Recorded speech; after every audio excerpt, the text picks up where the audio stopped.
Aku menulis ini sekarang lampu di sudut ruangan mulai berkedip, bayangan di dinding bergerak sendiri. Aku merasa ada sesuatu yang menggawasi dari kegelapan. Jantungku berdebar kencang, napasku memburu. Setiap suara kecil terdengar seperti bisikan dari dunia lain. Berharap kata-kata tertulis adalah selarang dan semakin dingin bayangan semakin dekat bisikan-bisikan itu adalah nyanyian seritakan. Aku menolak untuk mengungkapkannya lagi tapi tekanannya sangat besar tadi malam. Aku melihatnya tinggi kurus mata menyala dengan kebencian menunjukku untuk tampil ini adalah peringatanku. Wasiat terakhirku mungkin kutukan itu dipiku bukan oleh penseritaan tapi oleh didengar untuk kedua kalinya saat kamu membaca kata-kata ini. Suara goresan di pintuku berhenti sekarang. Aku mendengar gagang. Pintumu mulai berputar. Teman-temanku juga menderita. Langkah kaki, bayangan, bisikan. Aku telah mengutuk kami semua dengan kesombonganku. Entitas itu semakin berani. Benda-benda terlempar, pintu-pintu dibanting, kejadian ini di rumahku. Dengan putus asa, aku mencari wanita tua itu. Tapi rumahnya sudah lenyap, tidak ada yang mengingatnya. Seolah-olah dia ada hanya untuk meneruskan kutukan. Goresan muncul di dindingku. Pesan-pesan dalam tulisan yang tidak dikenal. Suatu pagi, sebuah pesan di jendelaku. C-E-R-E-T-A K-A-N lagi. Cerita itu ingin menyebar. Aku adalah pembawanya. Paranoid mulai muncul. Benda-benda bergerak, TV mendesis status di malam hari. Bisikan semakin jelas. Namaku, suara menggejek, selalu di luar pandangan. Bayangan menghantui pantulangku, sosok tinggi bersembunyi di belakangku. Aku menghindari cermin, tapi itu tidak masalah.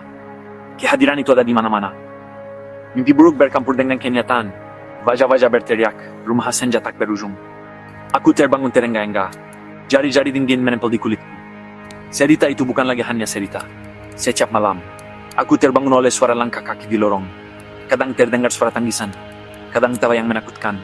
Teman-temanku mulai bermimpi buruk. Mereka mengaku melihat sosok tinggi berdiri di sudut kamar mereka. Itu adalah hidup. Bertahun-tahun memudarkan ketakutan. Suatu malam bad AI, aku menceritakan kisah terlarang itu kepada teman-teman. Menganggap peringatan itu sebagai takayul. Saat aku berbicara, ruangan menjadi dingin, bayangan semakin gelap, dan api padam. Cerita itu menjadi kehadiran, memakan ketakutan kami. Ketika aku selesai, langkah kaki bergema di atas kami. Berat, disengaja. Temanku mencoba menertawakannya, tapi suara itu datang lagi dan lagi. Cerita itu sudah diceritakan, undangan sudah terkirim, penonton sudah datang. Kisah ini terlarang, aku sudah diperingatkan. Jangan pernah mengulanginya, akibatnya membekas, dingin dan tak terlihat. Aku pertama kali mendengarnya di sebuah rumah yang reot, dari seorang wanita tua yang ketakutannya terasa nyata. Dia bilang cerita ini memilih pendengarnya, mengikat mereka pada kutukan. Senyap. Kecuali diungkapkan 2 kali. Wanita tua itu berkata, kutukan ini berasal dari masa lalu. Dulu, ada seseorang yang melanggar larangan dan membayar harga yang mengerikan. Desa tempat asalnya kini sunyi, hanya tersisa reruntuhan dan bisikan angin malam. Menceritakannya sekali adalah peringatan. Menceritakannya lagi adalah undangan. Entitas di dalamnya menunggu ketidakpercayaan. Jika kamu memanggil mereka, mereka datang. Dan mereka tidak akan pergi. Aku meninggalkan rumah itu dengan cerita terkunci di dalam diriku, beban dingin di dadaku. Malam itu, suara ketukan di jendela semakin keras. Aku menahan napas, berharap semuanya hanya mimpi buruk.